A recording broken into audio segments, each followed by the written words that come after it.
انت تعرف بدل ما تضطر الكاتشب جبت لك طريقه كل سهله ونفتح الكاتشب، وحتى حرام اذا سدت الكاتشب بالقاع، بس مع الاسف انه باقي الشركات ما حلت هاي المشكله، بس حسين الباش راح يحل هاي المشكله وشغله كلش حلوه. اصدقائنا وناسنا طيبين، هذا كيس الكاتشب وهاي العوده.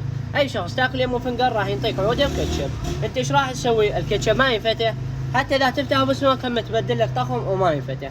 فانا سويت لك ولقيت لك حل كلش سهل وحلو. شو نسوي؟ نبعج الكاتشب. شغله سريعه بس بابا.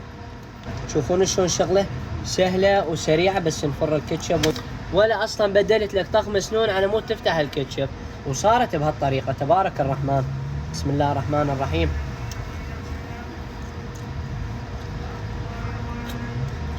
وريد تغييركم بالفنجر. سوينا هاي الطريقه حتى الناس لا تضطر الكاتشب وخطيه ينداس، وهاي نعمه الله.